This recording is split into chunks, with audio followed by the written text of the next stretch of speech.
Good afternoon बच्चों। बेटा आप लोगों के साथ स्टार्ट करने जा रहे हैं अब अकाउंटिंग स्टैंडर्ड 17। बेटा अकाउंटिंग स्टैंडर्ड 17 की अगर हम बात करके चलें, ठीक है, अ वेरी सिंपल स्टैंडर्ड और बिल्कुल एग्जाम ओरिएंटेड। अब हमने ना इस स्टैंडर्ड के ऊपर फोकस करके चलना है, ठीक है। आपको बेटा इस स्टैंडर्ड के अंदर किस टाइप के क्वेश्चन पेपर के अंदर बनते हैं सुन लीजिए, ताकि आप लोग जब अब पढ़ रहे हैं इस टाइम पे आपका फोकस ज्यादा उसी चीज के ऊपर होना चाहिए। बेटा आपको पेपर में इसके ऊपर जो क्वेश्चन बनते हैं, एक तो वो आपसे पूछेगा रिपोर्टेबल सेगमेंट्स के बारे में, ठीक है।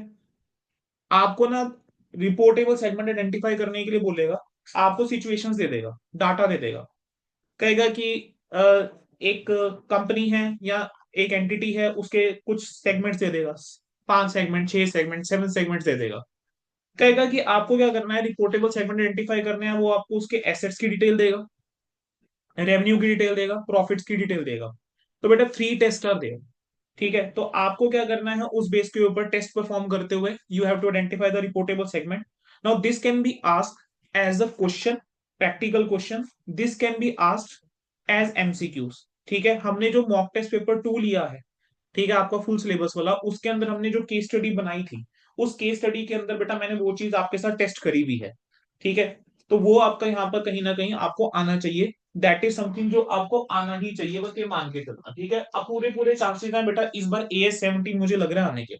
सेकंड कैटेगरी ऑफ क्वेश्चन जो AS 17 के अंदर बेटा पेपर में आ जाता है, वो आपको बोल देता है कि सेगमेंट रिपोर्ट बनाकर दिखाइए। सेगमेंट रिपोर्ट का बेटा एक फॉर्मेट है, ठीक है, जिसके अंदर आपका प्राइमरी सेगमेंट का रिपोर्ट और फिर बाद में बाद में सेकेंडरी वाला एक फॉर्मेट है। If you know the format, आपको बस वैल्यूज इंपुट करनी होती हैं और आपको मार्क्स मिलेंगे। और उसके आपके ना टोटल 2 ही क्वेश्चन है। एक क्वेश्चन आपकी बुक के अंदर गिवन है, इलुस्ट्रेशन नंबर 4 स्टडी मटेरियल।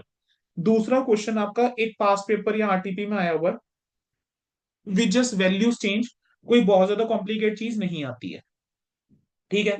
तो मेनली ना ये 2 एरियाज हैं जिसके ऊपर आपने फोकस करके चलना है। सेकंड थर्ड चीज आपको इस चैप्टर के अंदर जो है वो ये पता होना चाहिए कि सेगमेंट एसेट्स का क्या मतलब होता है, ठीक है। कुछ एक टर्मिनोलॉजी इस स्टैंडर्ड के अंदर आपकी क्लियर होनी बेटा बड़ा जरूरी है, ठीक है। So what we will do, मैं आपके साथ एक बार क्विकली जो हमने क्लास नोट्स बनाए थे, सबसे पहले we will just go through those class notes, then हम आईसीआई के आपके स्टडी मैट के क्वेश्चन पिक करके चल देंगे only from the examination point of view. तो स्टार्ट करते हैं बेटा। स्टैंडर्ड सेगमेंट रिपोर्टिंग की बात करके चले तो बेटा ये नॉन एसएमसी कंपनीज के ऊपर लगेगा, लेवल 1 एंटिटीज के ऊपर लगेगा, ठीक है। ये एक डिस्क्लोजर स्टैंडर्ड है। इसके अंदर सिर्फ आपको क्या करना होता है बेटा, जो एक जैसे कंपनी है उसके क्या है मल्टीपल क्या है सेगमेंट्स के अंदर वो है, तो वो प्रेजेंट करके चलती है कि डाटा सेगमेंट वाइज, जो वो आप अगर आपकी स्टैंड अलोन फाइनेंशियल स्टेटमेंट बना के चल रही है तब भी, और सीएफएस के अंदर भी। ये स्टैंडर्ड जो है अगर आप फॉलो करके चल रहे हो तो आपको कंप्लीटली फॉलो करके चलना होगा, सिलेक्टिवली नहीं। ये नहीं कि आप कुछ पैराग्राफ फॉलो करके चल रहे हो, कुछ नहीं करके चल रहे।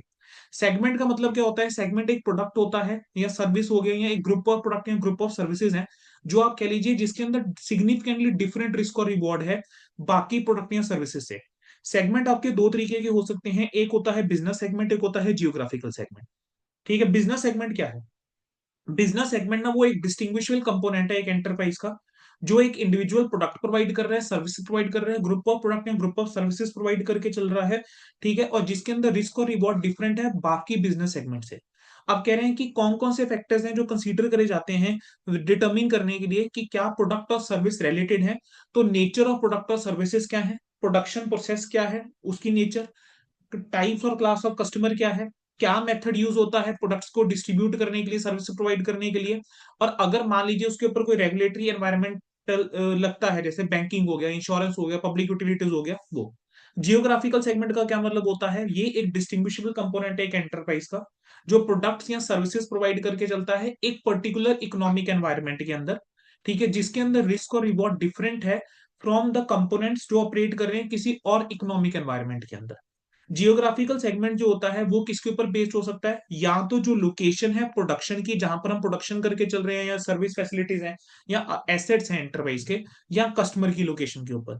कहेंगे कौन कौन से फैक्टर्स हैं जो कंसीडर करे जाते हैं जियोग्राफिकल सेगमेंट को आइडेंटिफाई करने के लिए, कि इकोनॉमिक और पॉलिटिकल कंडीशन में जो सिमिलैरिटी है, देन आपके जो रिलेशनशिप है बिटवीन द ऑपरेशंस जो डिफरेंट जियोग्राफिकल एरिया में है, प्रॉक्सिमिटी ऑफ ऑपरेशंस, क्लोजनेस, कितने इंटररिलेटेड है, स्पेशल रिस्क अगर कोई एसोसिएटेड है एक पर्टिकुलर एरिया ऑपरेशंस के अंदर, ठीक है। देन एक्सचेंज कंट्रोल रेगुलेशंस हो गई, कुछ अंडरलाइन करेंसी रिस्क हो गया, फ्लक्चुएशन, करेंसी फ्लक्चुएशन का रिस्क हो गया। बेटा इसके अंदर आपको जो टर्मिनोलॉजी बिल्कुल क्लैरिटी के साथ पता होनी चाहिए, उसमें सबसे पहला आता है सेगमेंट रेवेन्यू। बेटा सेगमेंट रेवेन्यू का मतलब क्या होता है? ऐसा रेवेन्यू जो डायरेक्टली एट्रीब्यूटेबल है एक सेगमेंट का, प्लस जो भी एंटरप्राइज का रेवेन्यू है which is allocated to segment on a reasonable basis, तो ये होता है एक्सटर्नल रेवेन्यू। कोई इंटर सेगमेंट रेवेन्यू है, यानी एक सेगमेंट ने दूसरे सेगमेंट को कोई सेल करी है, तो वो भी यहां पर आपका आ जाएगा, वो इंटर सेगमेंट रेवेन्यू ऐड करोगे तो आ जाएगा टोटल सेगमेंट रेवेन्यू। अब आपको ध्यान रखना है कि जब हम ये रेवेन्यू निकाल रहे हैं, अगर कोई एक्स्ट्रा ऑर्डिनरी आइटम्स है तो वो इसके अंदर इंक्लूड होकर नहीं चलेंगी। वो क्वेश्चन के अंदर जानबूझ के आपको एक लाइन दे देगा, कुछ डाटा दे देगा एक्स्ट्रा ऑर्डिनरी आइटम्स का, you will not consider that. जैसे आपका इंटरेस्ट ऑन डिविडेंड हो गया, इंटरेस्ट हो गया या डिविडेंड इनकम हो गया, या आपका कोई इंटरेस्ट हो गया या एडवांस ऑन लोन या एडवांस जो दूसरे सेगमेंट को दिया हुआ है, या आपका कोई गेन हो गया ऑन सेल ऑफ इन्वेस्टमेंट, या आपने कोई क्या करा है, कोई आपका डेट था आपने उसको खत्म करा, उसके ऊपर जो आपको गेन हुआ, तो कह रहे हैं इसको आप रेवेन्यू के अंदर इंक्लूड तभी करके चलोगे अगर आपका सेगमेंट जो है वो फाइनेंशियल नेचर का है प्राइमरली। सेगमेंट एक्सपेंस का मतलब क्या होता है? वो एक्सपेंस जो डायरेक्टली सेगमेंट से रिलेटेड है। देन बेटा कुछ एक एक्सपेंस ऐसे होते हैं जो एलोकेट करके चलते हैं हम, ठीक है, तो वो रीजनेबल बेसिस पे जो एक्सपेंसेस एंटरप्राइज ने एलोकेट करे हुए हैं वो आएंगे। देन कुछ आपके आ जाएंगे एंटरप्राइज, ये आपका एक्सपेंस आ जाएगा जो आपका इंटर सेगमेंट ट्रांजेक्शन रिलेटेड है। तो अगर आप कंपैरिजन करके चलोगे ना, यू विल रियलाइज कि ये सिमिलर ही है। सेगमेंट का डायरेक्टली एट्रीब्यूटेबल रेवेन्यू, सेगमेंट का डायरेक्टली एट्रीब्यूटेबल एक्सपेंस, वो रेवेन्यू जो एलोकेट करा गया सेगमेंट को बाय एंटरप्राइज रीजनेबल बेसिस पे, एक्सपेंस में भी सेम चीज। देन आपका इंटर सेगमेंट रेवेन्यू, यहां पर आपका इंटर सेगमेंट एक्सपेंसेस हो गया, ठीक है, जो इंटर सेगमेंट ट्रांजेक्शन के अंदर खर्चे हो गए, वो आपके बेटा यहां पर आपका आ जाएगा। ठीक है, फिर हम एक्सक्लूजन्स की अगर हम बात करके चले तो यहां पर भी बेटा कोई एक्स्ट्रा ऑर्डिनरी आइटम जो है, जो कि डिफाइंड है अकाउंटिंग स्टैंडर्ड 5 के अंदर, उसको एक्सक्लूड करा गया है। एक्सक्लूड करके चलेंगे, जैसे आपका इंटरेस्ट एक्सपेंस हो गया, including the interest on advance या लोन फ्रॉम अदर सेगमेंट्स। कोई आपने इन्वेस्टमेंट बेची थी उसके ऊपर लॉस हुआ है, कोई डेट है उसके ऊपर लॉस हुआ है, इनकम टैक्स एक्सपेंस हो गया, वो यहां पर नहीं आएगा। ठीक है, कोई जनरल एडमिनिस्ट्रेशन का खर्चा है वो यहां पर नहीं आएगा। ठीक है, मतलब जो एज अ एंटिटी होल्ड करा गया है खर्चा कोई, वो यहां पर नहीं आने वाला। अगर सेगमेंट की बिहाफ पे करा गया बेटा वो तो एलोकेट हो रहा होगा। देन आपका आ जाता है बेटा सेगमेंट रिजल्ट्स। सेगमेंट रिजल्ट्स का मतलब क्या होता है? Segment revenue minus segment expense, वो आता है सेगमेंट रिजल्ट्स। इसके ऊपर बेटा एक क्वेश्चन आपके स्टडी मटेरियल में न्यूली ऐड करा गया है, सेगमेंट एसेट्स। सेगमेंट एसेट्स का मतलब क्या हो गया? ऑपरेटिंग एसेट्स जो एक सेगमेंट ने इंप्लॉय करे हुए हैं, which is directly attributable to segment. Then there can be certain asset जो कि एंटरप्राइज ने एलोकेट करे हों, वो ऐड हो जाएंगे। इसके अंदर बेटा ध्यान रखना इनकम टैक्स एसेट्स नहीं आएंगे, तो डेफर्ड टैक्स एसेट और एडवांस टैक्स इसके अंदर नहीं आएगा। आपको क्वेश्चन के अंदर जानबूझ के वो डेफर्ड टैक्स एसेट देगा। ठीक है, तो आपको ध्यान रखना है कि डेफर्ड टैक्स एसेट को आपको एक्सक्लूड करके चलना है। अगर आपके सेगमेंट एसेट्स आपको जो एसेट्स दे रहा है उसके अंदर अगर मान लीजिए डेफर्ड टैक्स एसेट इंक्लूडेड है, तो आपको उसको माइनस करके चलना है। तो इस चीज के ऊपर भी आपके स्टडी मैट में क्वेश्चन है। देन बेटा उसके बाद आपका आ गया सेगमेंट लाइबिलिटीज। सेगमेंट लाइबिलिटीज के अंदर भी ऐसी लाइबिलिटीज जो डायरेक्टली एट्रीब्यूटेबल है, देन आपकी एलोकेटेड वाली। सेगमेंट लाइबिलिटीज के अंदर भी आप इनकम टैक्स लाइबिलिटीज या कोई भी बोर्विंग और अदर लाइबिलिटीज जो फाइनेंसिंग के लिए इनकर करी गई हैं वो आप इंक्लूड करके नहीं चल के चलोगे। ठीक है, देन बेटा आपका आ गया reportable segment. Now this is something बेटा विच इज वेरी इंपॉर्टेंट। ठीक है, सबसे इंपॉर्टेंट ये है, कहेंगे एक सेगमेंट को हम आइडेंटिफाई करके चलेंगे एज रिपोर्टेबल, चाहे वो बिजनेस सेगमेंट है या जियोग्राफिकल सेगमेंट है, उसको हम रिपोर्टेबल कब सेगमेंट आइडेंटिफाई करके चलेंगे? अगर इनमें से कोई भी एक कंडीशन फुलफिल हो जाती है। अगर सेगमेंट का रेवेन्यू, ठीक है, इस 10% और more of the total revenue from all the segment, जितने भी उसके रेवेन्यू है, किससे बेसिकली बेटा जो हम रेवेन्यू की यहाँ पर बात करके चलते हैं ना, तो हम किसकी बात करके चलते हैं? अब थोड़ा अगर मैं डिटेलिंग में यहाँ पर जाऊं, तो हम यहाँ पर बात करके चलते हैं सेगमेंट रेवेन्यू कौन से वाला? जो आपकी सेल है टू एक्सटर्नल कस्टमर, जो आपकी सेल है बेटा किसको? To the external customer, and from other transaction with segment, from other transaction with segment. ठीक है, वो अगर 10% या मोर ऑफ टोटल रेवेन्यू से है, टोटल रेवेन्यू का मतलब क्या हो गया? External as well as internal of all segments. Segment results चाहे प्रॉफिट में है चाहे लॉस में है, ठीक है, वो 10% या मोर है किस चीज का? Of the combined result of the all segment in profits और combined result of all segment in loss, whichever is higher in absolute amount. अब ये चीज जरूर लिख कर आनी है, whichever is higher in absolute amount. अगर ये लाइन नहीं लिख रहे हो बेटा, पूरे मार्क्स नहीं मिलेंगे। सेगमेंट के एसेट्स जो 10% या उससे ज्यादा है ऑफ टोटल एसेट्स। अब यहां पर बच्चे कैसे कैसी गलतियां करते हैं, एक बार वो सुन लीजिए। कई बार बच्चा क्या कर देता है, सेगमेंट रेवेन्यू मोर देन 10%। बेटा 10% और मोर है, मोर देन 10% नहीं है। ठीक है। फिर यहां पर एक्सटर्नल और इंटरनल दोनों कवर हो रही है, सिर्फ एक्सटर्नल कवर नहीं हो रही। सेगमेंट रिजल्ट के अंदर बच्चा क्या गलती करके चलता है, यहाँ पे वर्ड लिखेगा वेयर प्रॉफिट और लॉस इज 10% और मोर, या लिखेगा प्रॉफिट इज मोर देन 10%, या प्रॉफिट इज 10% और मोर। अरे बेटा दोनों कवर होते हैं, प्रॉफिट और लॉस, तो बेटर है सेगमेंट रिजल्ट ही लिखो। फिर नीचे आपने लिखना है कि combined result of all the segment in profit, combined result of all segment in losses, जो हायर है एब्सोल्यूट अमाउंट में। ये एब्सोल्यूट अमाउंट वाली लाइन जो काफी बच्चे मिस आउट कर जाते हैं। ठीक है। अब अदर पॉइंट्स की अगर हम बात करके चलें, बेटा वो ये कहता है कि अगर आपका total external revenue which is attributable to the reportable segment, अगर वो लेस देन 75% है of the total enterprise revenue, तो उस केस में आपको एडिशनल सेगमेंट रिपोर्ट करने पड़ेंगे। And this is something which can actually be tested in examination. वो आपको जानबूझ के क्या करेगा, डाटा ऐसा देगा जिसके अंदर आपके जो रिपोर्टेबल सेगमेंट बन रहे होंगे ना एज पर रेवेन्यू, उनका जो एक्सटर्नल रेवेन्यू बन रहा होगा that will be not be more than the 75%, वो 75% से कम होगा। तो उस केस के अंदर बेटा आपको एडिशनल सेगमेंट रिपोर्ट करने पड़ेंगे, ताकि वो 75% क्राइटेरिया वाला जो है वो मेट हो जाए। ठीक है। फिर उसके बाद नेक्स्ट क्या है, इवन अगर वो 10% वाले क्राइटेरिया में फुलफिल नहीं कर रहे, कह रहे हैं अगर कोई सेगमेंट है, मान लेते हैं कि वो क्वालिफाई नहीं करती है as reportable in the current year, लेकिन बेटा वो प्रीवियस ईयर में रिपोर्टेबल थी, तो उस सेगमेंट को रिपोर्टेबल ही मान के चलोगे, एमसीक्यू के अंदर टेस्ट करा जा सकता है। अगर कोई सेगमेंट ऐसी है जो रिपोर्टेबल हुई है करंट ईयर में बट पिछले साल रिपोर्टेबल नहीं थी, तो प्रीवियस ईयर के डाटा को आप कंपैरिजन के लिए अगर ये प्रैक्टिकेबल है आप प्रेजेंट करके चलोगे सेगमेंट वाइज, अनलेस इम्प्रैक्टिकेबल है वैसा करना। सेगमेंट जो कि क्वालिफाई नहीं करी गई है एज रिपोर्टेबल, उनको हम अदर सेगमेंट के अंदर दिखा के चलेंगे कलेक्टिवली। देन बेटा क्वेश्चन के अंदर बेटा कई बार आपको क्या पूछेगा, सेगमेंट रिपोर्ट बोल देगा बनाने के लिए। तो बेटा प्राइमरी सेगमेंट रिपोर्ट कैसे बनेगी, प्राइमरी सेगमेंट रिपोर्ट के अंदर आपका ऐसे बनता है, सबसे पहले आता है सेगमेंट रेवेन्यू। देखो सेगमेंट मान लेते हैं A B C, other segments जो रिपोर्टेबल वाली नहीं है, ये वाली कौन सी होंगी, रिपोर्टेबल वाली। एलिमिनेशन जो आपकी इंटर सेगमेंट वाला रहता है वो एलिमिनेट करते हो, एंड में आता है टोटल। सबसे पहले आएगा सेगमेंट रेवेन्यू, जो आपका डायरेक्टली, अब अगर आप यहां पर इसको ध्यान से देखोगे ना, और कुछ नहीं है, जो आपने मीनिंग पढ़ा हुआ है वही चीजें हैं। Directly attributable revenue, allocated revenue, दोनों का टोटल करते हैं एक्सटर्नल रेवेन्यू कहलाता है। एक्सटर्नल रेवेन्यू में इंटर सेगमेंट रेवेन्यू ऐड करोगे तो सेगमेंट रेवेन्यू आ जाएगा। Segment results, operating profit before interest and tax. ठीक है। उसमें वो एक्सपेंसेस, अगर कोई मान लो एक्सपेंसेस ऐसे हैं जो आपने सेगमेंट में चार्ज नहीं करे हैं, उन एक्सपेंसेस को हम लिखेंगे। कोई इनकम जो सेगमेंट में इंक्लूड नहीं करी है वो आप लिखकर चलोगे। प्रॉफिट बिफोर टैक्स आएगा, लेस करोगे प्रॉफिट आफ्टर टैक्स आ जाएगा। सेगमेंट के assets, fix assets, current assets, वो हो जाएंगे सेगमेंट की एसेट्स। फिर आप अनएलोकेटेड एसेट्स ऐड करोगे तो टोटल एसेट्स आ जाएंगे। कुछ एसेट्स ऐसे भी तो होंगे ना जो सेगमेंट में नहीं बांटे गए होंगे, वो लिखकर चलेंगे। सेगमेंट की liabilities, long term liability, current liability, segment की लाइबिलिटीज आ गई। कुछ एक लाइबिलिटीज ऐसी होंगी जो अनएलोकेटेड होंगी, वो ऐड कर दोगे। देन कुछ अगर कैपिटल एक्सपेंडिचर करा है ड्यूरिंग द ईयर, उसका अलग से डिस्क्लोजर देके चलना है। जो डेप्रिसिएशन चार्ज करी है ड्यूरिंग द ईयर, अलग से बताओ बेटा। और कोई अदर नॉन कैश एक्सपेंस है वो कहता है अलग से बता के चलो। सेकेंडरी सेगमेंट रिपोर्ट के अंदर क्या होता है कि आपको वहां पे दो चीजें बतानी है, एक एक्सटर्नल रेवेन्यू कितना रहेगा, दूसरा कितना कैपिटल एक्सपेंडिचर करा है during the year. Disclosure requirements की बात करके चलें तो बेटा डिस्क्लोजर रिक्वायरमेंट के अंदर प्राइमरी सेगमेंट रिपोर्ट के अंदर क्या क्या डिस्क्लोज करके चलना चाहिए। सेगमेंट रेवेन्यू के केस में एक्सटर्नल और internal, inter segment revenue, your segment results, carrying of total carrying amount of segment assets, total amount of the segment liabilities, जो आपने कॉस्ट इनकर करी है एक्वायर करने के लिए सेगमेंट एसेट्स को। ठीक है, यानी कैपिटल एक्सपेंडिचर जो बेसिकली इनकर करा है, जो आपने एक्सपेंस इंक्लूड करा इन segment result for depreciation and amortisation, non cash वाले खर्चे आ गए, कोई और नॉन कैश खर्चा आ गया other than depreciation and amortisation. अब आ जाता है प्राइमरी सेगमेंट, और अगर है तो, अगर प्राइमरी सेगमेंट अगर बिजनेस सेगमेंट है तो आपको सारे के सारे अबव पॉइंट जो हमने बोले हैं डिस्क्लोज करने हैं।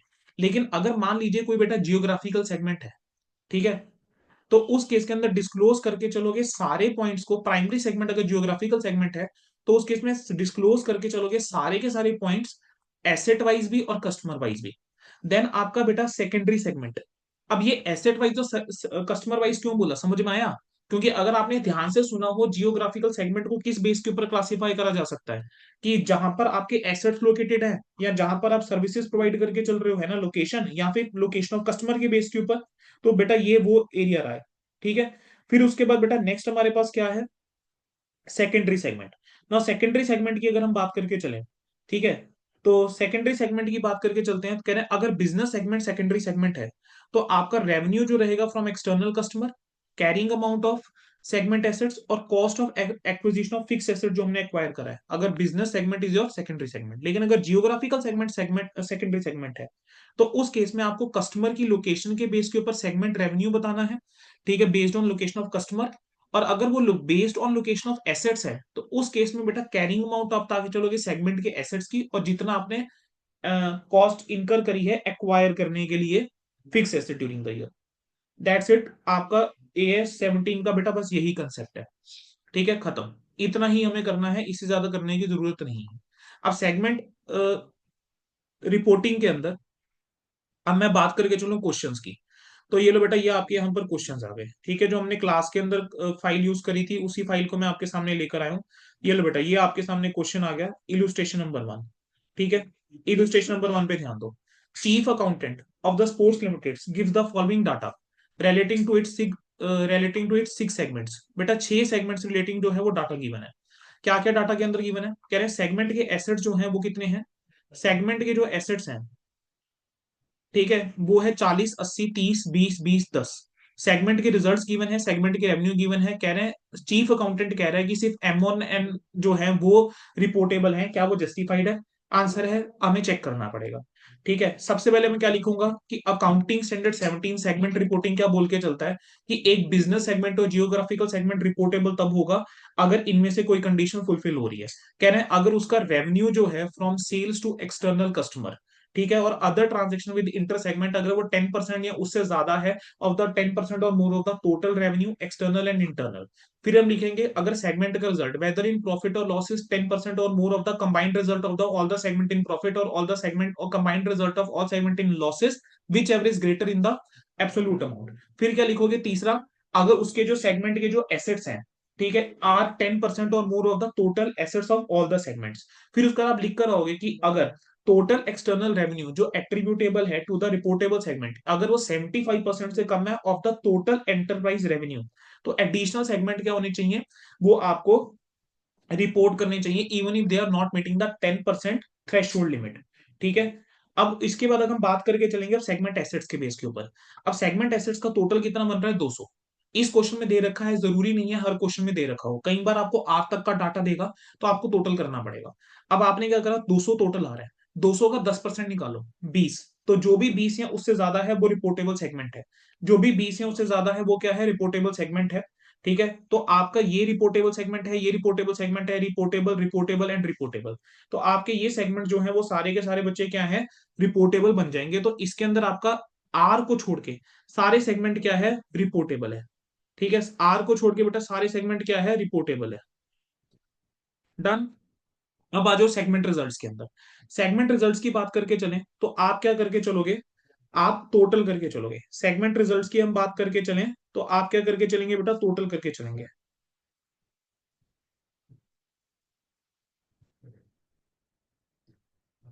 प्रॉफिट्स में बेटा जितने हैं उनका टोटल करो।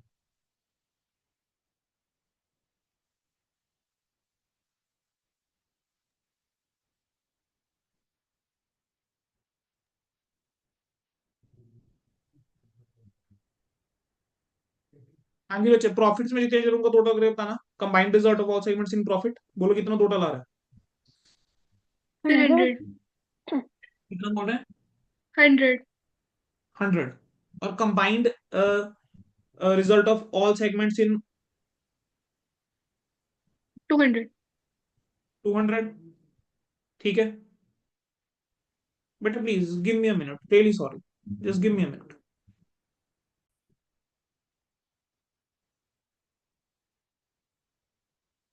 चलो बच्चे, करें स्टार्ट, कंटिन्यू करते हैं बेटा। अच्छा, रिजल्ट्स की हम बात करके चल रहे थे बेटा, देखो जो आपके प्रॉफिट्स में थे उनका जरा टोटल करो। 50 10 60 70, 70 और 30 100। ठीक है। दूसरा 190 और 20 10 200। Which ever is greater in absolute amount. तो एब्सोल्यूट अमाउंट का मतलब क्या होता है, बेसिकली नेगेटिव वाले फिगर को आप नेगेटिव साइन को इग्नोर करके देखोगे। तो 200 का हो गया, तो 200 इज हायर। इसका आप 10% आप निकालोगे, कितना आता है 20। तो जो भी फिगर 20 से आप 20 आपको दिख रहा है, ठीक है, वो आपका हो जाएगा रिपोर्टेबल रिपोर्टेबल रिपोर्टेबल। तो आपके एम एन और R, M N and R reportable बन जाएंगे। सेगमेंट रेवेन्यू की बात करके चलते हैं, 300, 620, 80, 80, 60, टोटल बन रहा है 1200। 1200 का निकालो 10%। सर 1200 का 10% अगर मैं करता हूं तो वो आता है 120। तो बेटा 300 और 620 तो हो गए रिपोर्टेबल। अब 300 और 620 का जरा टोटल कर लेना, 920। 920 को 1200 से डिवाइड करोगे तो ये 76.66% बन रहा है, चेक जरूर कर लेना। अगर ये कम बन रहा होता तो मुझे कोई ना कोई और भी रिपोर्टेबल करना पड़ता 75% के लिए। ठीक है, तो जो वो बोल रहा है गलत बोल रहा है। तो हमारे कहीं ना कहीं अगर आप देखोगे तो as per asset test, M N O P Q reportable हो गए, रिजल्ट्स की वजह से एम एन आर हो गए, और रेवेन्यू के चक्कर में एम और एन हो गए। तो हर एक सेगमेंट कोई ना कोई क्राइटेरिया के अंदर फॉल कर रही है, तो सारी ही सेगमेंट हमारी क्या हो जाएंगी, रिपोर्टेबल हो जाएंगी। ठीक है, चलिए बेटा अगले क्वेश्चन की तरफ आओ। इलुस्ट्रेशन नंबर 2, रिपीटेड क्वेश्चन है एग्जाम पास्ट पे, आरटीपी में बेटा बहुत बार पूछा गया ये क्वेश्चन, बहुत रिपीटेड क्वेश्चन है। कंपनी है, कह रहे हैं उसका inter segment transfer pricing policy है ऑफ चार्जिंग कॉस्ट लेस 10%। कह रहे हैं कि अगर एक सेगमेंट से सेगमेंट ए सेगमेंट बी को अगर भेजती है ना, तो वो कहती है कि कॉस्ट लेस 10% के ऊपर भेजेंगे। कह रहे हैं जबकि हम जनरली क्या करते हैं, मार्केट प्राइस क्या है, कॉस्ट प्लस 25% है। कह रहे हैं तो ये जो पॉलिसी अडॉप्ट करी है कंपनी ने, क्या करेक्ट है? तो इसका आंसर क्या है, स्टैंडर्ड आंसर है क्या है, सेगमेंट रिपोर्टिंग ये कहती है कि जो इंटर सेगमेंट ट्रांसफर है, ठीक है, उसको आपको मेजर करना चाहिए उस प्राइस के ऊपर जिस प्राइस के ऊपर एक्चुअल में ट्रांसफर करा गया है। यानी जिस प्राइस के ऊपर ए ने एक्चुअल में बी को ट्रांसफर करा है, कह रहे हैं आपको उस प्राइस के ऊपर करना चाहिए। कह रहे हैं जो basis of pricing inter segment transfer है, और कोई भी चेंज उसके अंदर अगर कोई हुआ है, वो आप फाइनेंशियल स्टेटमेंट में डिस्क्लोज करके चलोगे। कह रहे हैं एंटरप्राइज की अपनी पॉलिसी हो सकती है इंटरप्राइजिंग इंटर सेगमेंट ट्रांसफर करने के लिए। तो इंटर सेगमेंट ट्रांसफर कॉस्ट के ऊपर भी हो सकते हैं, बिलो कॉस्ट भी हो सकते हैं, और मार्केट प्राइस पे भी हो सकते हैं। कह रहे हैं लेकिन जो भी पॉलिसी आप फॉलो करके चल रहे हो, वो आपको कंसिस्टेंटली फॉलो करके चलनी चाहिए। ठीक है, तो अगर कंसिस्टेंटली फॉलो होके चल रही है पॉलिसी, और आप कॉस्टलेस 10% पे दे के चल भी रहे हो, तो कोई दिक्कत की बात नहीं है। मतलब ऐसा नहीं है कि आप सेगमेंट को 10% से कम पे नहीं कर सकते। मेरे को ऐसा लगता है बेटा इसके ऊपर कहीं ना कहीं इंटेंशनली ये एमसीक्यू भी एक फॉर्म करा जा सकता है, थ्योरेटिकल। ठीक है, अब इलुस्ट्रेशन नंबर 3 के ऊपर आओ। मैसेज एक्स वाई जेड की कह रहे हैं 3 सेगमेंट है, X Y Z, total assets company के 10,000 करोड़, सॉरी 10 करोड़, 2 करोड़ एक्स के, वाई के 3, जेड के 5। कह रहे हैं डेफर्ड टैक्स एसेट इसके अंदर इंक्लूडेड है। अब इसके अंदर बेटा आपसे उसने पता है क्या टेस्ट करा है, सेगमेंट एसेट्स की definition. We know segment assets के अंदर इनकम टैक्स एसेट्स नहीं आते, तो अगर कोई डेफर्ड टैक्स एसेट गिवन है, कोई आपको एडवांस टैक्स गिवन है, वो माइनस होना चाहिए। तो आप सबसे पहले सेगमेंट एसेट्स निकालोगे। तो इसके अंदर दो में से कितना गया, 0.5, तीन में से कितना गया, 0.4, पांच में से कितना गया, 0.3। तो जो बचे बेटा वो आपके क्या कहलाएंगे, सेगमेंट एसेट्स कहलाएंगे। ठीक है, अब आपने अब कैलकुलेट करके चलना है। ठीक है, अब 10 में से अगर ये मैडम बेटा माइनस ही कर दिए, तो आपका टोटल कितना माइनस हो रहा है, 1.2। तो ये बच रहा है बेटा 8.8 बच रहा है ना। 8.8 का आप जरा 10% निकालो। 8.8 का 10% निकालोगे तो बेटा वो तो सारे के सारे ही उससे ज्यादा हैं, तो सारे सेगमेंट्स आपके क्या हो गए, रिपोर्टेबल हो गए। अगला आपका इलुस्ट्रेशन नंबर 4, आपको सेगमेंटल रिपोर्ट बनानी थी बेटा, स्पीड ज्यादा तो नहीं लग रही है? No sir. No sir. पक्का? सेगमेंटल रिपोर्ट आपको बनानी थी for publication in diversify limited from the following details of company, 3 division and head office. Company की 3 डिवीजन और हेड ऑफिस की आपको डिटेल गिवन है। पहले क्वेश्चन को जरा ध्यान से पढ़ लेना, ताकि आप आइडेंटिफाई कर लो कि यार उसके अंदर प्राइमरी है सेकेंडरी है, वो आप सेगमेंट को आइडेंटिफाई कर पाओ। ठीक है, क्या होगा जी, थाउजेंड्स के अंदर है तो हमारी रिपोर्ट भी थाउजेंड्स में बनेगी। फॉर्जिंग शॉप डिवीजन है, ब्राइट बार डिवीजन है, फिटिंग डिवीजन है। सेल करते हैं ब्राइट बार को, ये तो इंटर सेगमेंट हो गया, डोमेस्टिक है, एक्सपोर्ट है। ये फिटिंग को करा है, इंटर सेगमेंट हो गया, ये एक्सपोर्ट करा है। ठीक है, ये हमने एक्सपोर्ट करा है। आपको दे रखा है प्री टैक्स ऑपरेटिंग रिजल्ट, आपको दे रखे हैं तीनों सेगमेंट्स के। हेड ऑफिस ने कुछ कॉस्ट रीएलोकेट करी है, वो दे रखी है। इंटरेस्ट कॉस्ट दे रखी है, फिक्स एसेट्स दे रखे हैं। ठीक है, ये वाले अनएलोकेटेड हैं, ये भी आपके अनएलोकेटेड हैं, ये भी आपके अनएलोकेटेड हैं, और ये आपका बाकी आगे डिटेल गिवन है। ओके जी, आपको क्वेश्चन के अंदर उसने बोला क्या है, क्वेश्चन की रिक्वायरमेंट थी सेगमेंट रिपोर्ट बनाओ, खत्म। कैसे बनाएंगे सेगमेंट रिपोर्ट, देखो जरा। सबसे पहले ऊपर क्या लिखूंगा ना, डाइवर्सिफाई लिमिटेड। फिर क्या आएगा बेटा, सेगमेंट रिपोर्ट। सेगमेंट रिपोर्ट के अंदर अब यहाँ पे प्राइमरी सेगमेंट जो है वो हमारे क्या हो जाएंगे, हम बिजनेस सेगमेंट को प्राइमरी बना लेंगे। फॉर्जिंग शॉप सेगमेंट मेरा हो गया। मेरा ब्राइट बार डिवीजन हो गया, और मेरा जो हो गया फिटिंग हो गया। तो मेरे जो प्राइमरी सेगमेंट्स हैं वो ये तीन है। तो ये हमने लिखे। फिर हम क्या करके चलेंगे, एलिमिनेशन। ठीक है, फिर आएगा टोटल।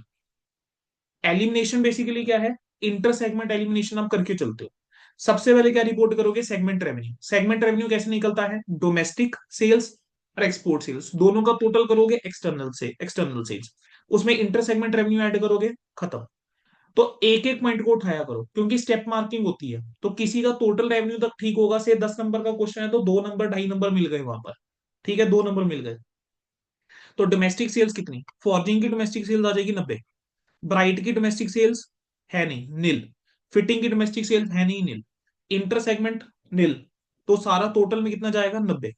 ठीक है। फिर आपका क्या आएगा, एक्सपोर्ट सेल्स वाला। एक्सपोर्ट सेल्स के अंदर कितना आएगा, फॉर्जिंग के अंदर 6135, ब्राइट बार के अंदर 300, फिटिंग के अंदर 270। ठीक है। तो अब इसको जो है टोटल बाहर ले जाओगे, आउटर कॉलम की तरफ कितना आ गया, ये 6705। टोटल करा एक्सटर्नल सेल्स। अब आप इंटर सेगमेंट रेवेन्यू जो है उसको रिपोर्ट करोगे। इंटर सेगमेंट रेवेन्यू कितना कितना था, 6135 था, सॉरी 4575 था यहाँ पर। यहाँ कितना था, 45 था, और यहाँ 270 रिपोर्ट करा। ठीक है। और ये सॉरी, फोर बेटा, एक अमाउंट में गलत ले गया, सॉरी सॉरी। ये 270 तो एक्सपोर्ट वाला था, 45 और 4575। ठीक है। टोटल करा, 4620 बनता है। एलिमिनेशन में वो लिखोगे, आउटर कॉलम में इसको नहीं लेकर जाएंगे। टोटल रेवेन्यू आपका ये आ गया, खत्म। उसके बाद आपके सेगमेंट के रिजल्ट्स। सेगमेंट के रिजल्ट्स कैसे निकलेंगे, आपको प्री टैक्स ऑपरेटिंग प्रॉफिट दे रखा है, तो प्री टैक्स ऑपरेटिंग प्रॉफिट से स्टार्ट कर दोगे। प्री टैक्स ऑपरेटिंग रिजल्ट से, ऑपरेटिंग प्रॉफिट से स्टार्ट करा, 240 30 12 नेगेटिव, आउटर कॉलम में गया। हेड ऑफिस की कॉस्ट जो एलोकेटेड है, ठीक है, उसका टोटल करके लमसम बाहर ले जाओगे। ठीक है, यहां दिखाने की जरूरत नहीं है, क्योंकि आपको प्री टैक्स प्रॉफिट रिजल्ट दे रखे हैं, तो वो आप सीधा आउटर कॉलम में लेके जाओगे। इंटरेस्ट कॉस्ट माइनस किया, तो आपके पास क्या आ गया, नेट प्रॉफिट आ गया, खत्म। ठीक है, बस इतना करना, डन। फिर उसके बाद नेक्स्ट क्या आएगा, अब आपको सेगमेंट एसेट्स की इंफॉर्मेशन देनी है। सेगमेंट एसेट्स के अंदर आप क्या दिखा के चलोगे, सबसे पहले तो आप दिखा के चलो फिक्स एसेट्स। फिक्स एसेट्स के अंदर आपके कौन से आ जाएंगे, ये 360 180 आ जाएगा। फिर आप क्या दिखा के चलोगे, नेट करंट एसेट्स। ठीक है, नेट करंट एसेट्स ये दिखाओगे 180 60 एंड 35। टोटल करोगे, खत्म। वो आपके सेगमेंट के आ गए, एसेट्स आ गए। फिर ये जो आपके अनएलोकेटेड वाले एसेट्स थे 75 और 72, आप इसको दिखाकर चलोगे आउटर कॉलम के अंदर। ठीक है, बाहर वाले टोटल वाले कॉलम के अंदर ये अनएलोकेटेड एसेट्स आ जाएंगे। ठीक है, टोटल एसेट्स आ गए। इसी तरीके से बच्चे सेगमेंट लाइबिलिटीज। सेगमेंट लाइबिलिटीज के अंदर आपकी लॉन्ग टर्म लाइबिलिटीज आ जाएंगी 30 15 और 180। और ये जो अनएलोकेटेड वाली लाइबिलिटीज हैं, इसको हम ऐड करके अलग से दिखाकर चलेंगे आउटर कॉलम के अंदर। ठीक है, सबसे बाहर वाले कॉलम के अंदर ये आ जाएगी टोटल लाइबिलिटीज।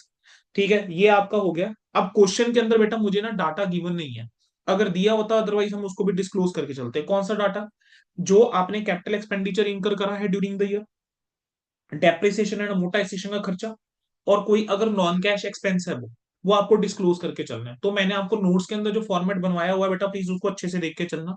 प्लस इसका एक और क्वेश्चन मैं आप लोगों के साथ शेयर कर दूंगा। मैंने शायद टेस्ट में भी डाला था बेटा इसका एक और क्वेश्चन, अगर याद हो। ठीक है। फिर इसके बाद आपका क्या आ जाएगा, आपका बच्चे लास्ट आपका आ जाएगा जियोग्राफिकल। अब आपको सेकेंडरी वाली रिपोर्ट बनानी है, वो जियोग्राफिकल बेस बनेगी। अब जियोग्राफिकल बेस की अगर हम बात करके चलें, तो मेरे पास एक तो डोमेस्टिक हो गया। ठीक है, दूसरा क्या हो गया, आप एक्सपोर्ट सेल्स हो रही है किसको, एक तो हो रही है एक्सपोर्ट सेल्स। अब यहाँ पे ये नहीं गिवन किसको हो रही है, तो यहाँ पर simple export sales by forging shop division में लिख सकता हूँ। एक्सपोर्ट सेल्स रवांडा और एक्सपोर्ट सेल्स मालदीव्स, तो ये मेरे बन गए।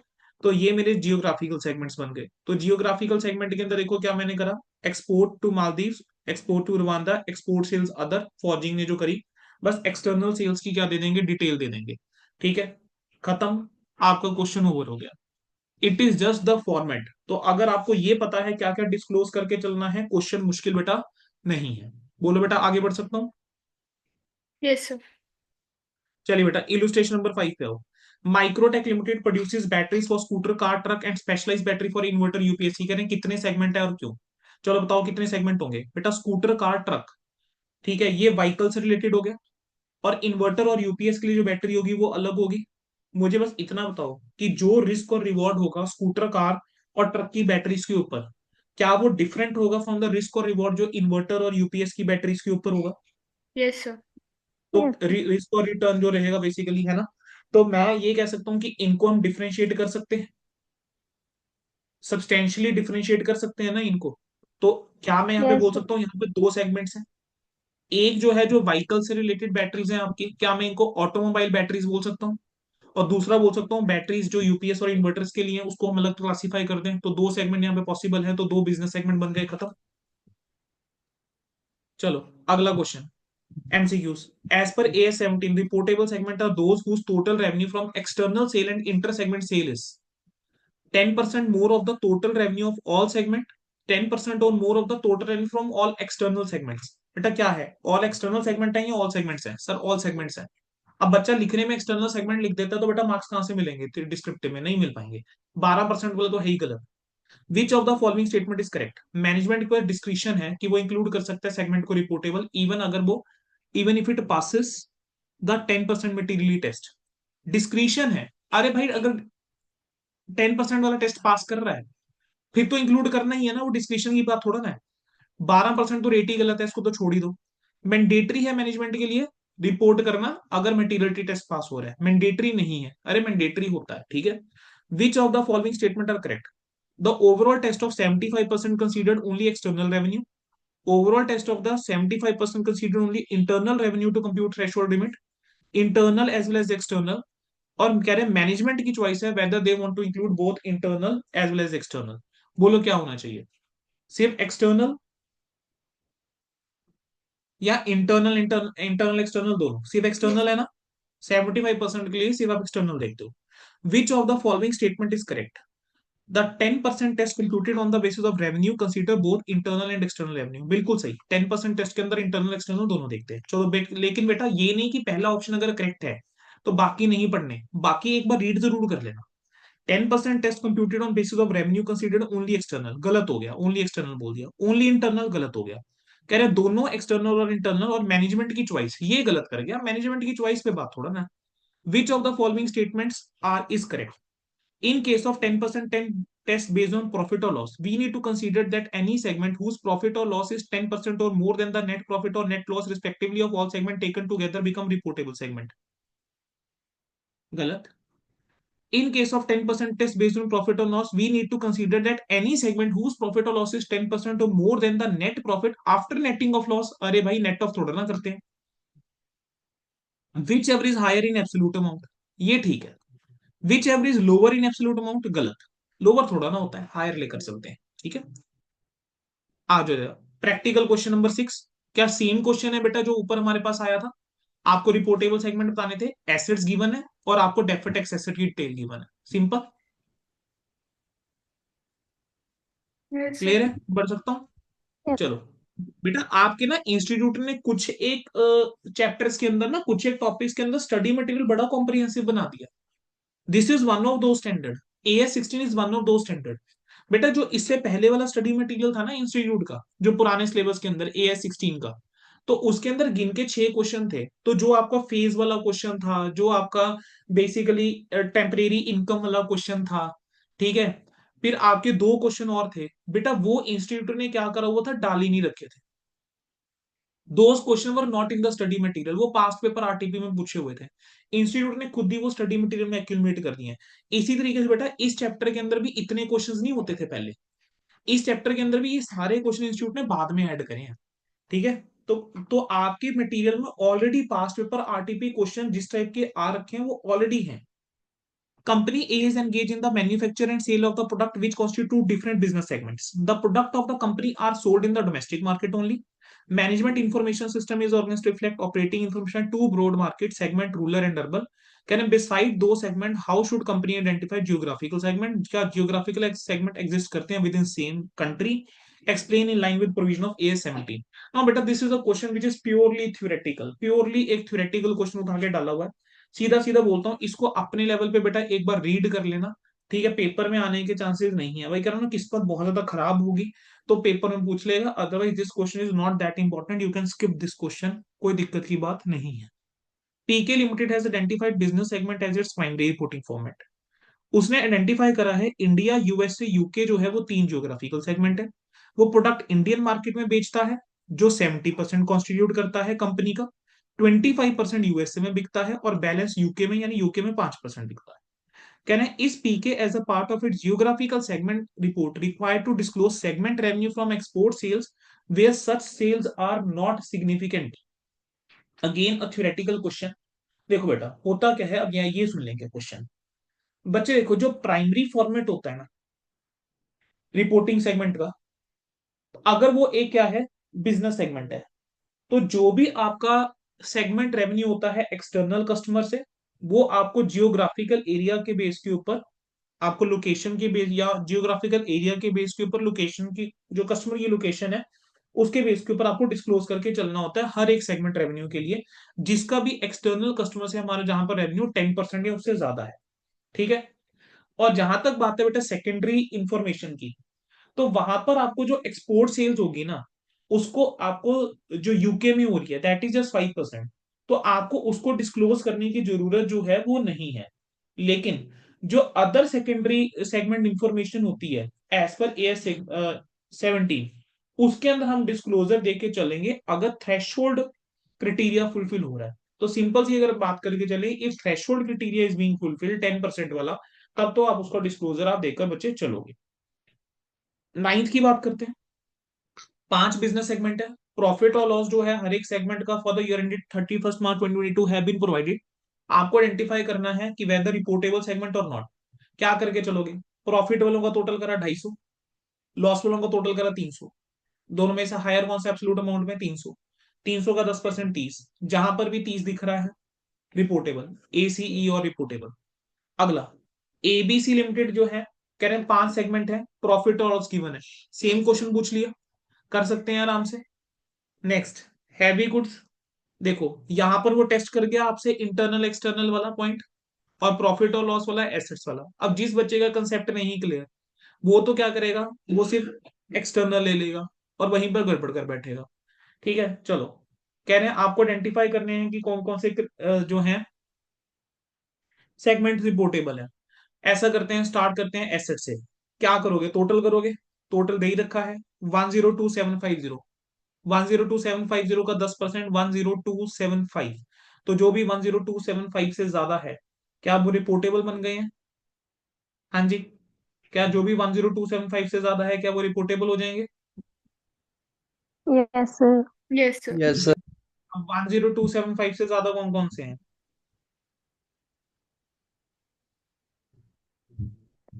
सिर्फ क्यू वाला ही नहीं है, बाकी तो है।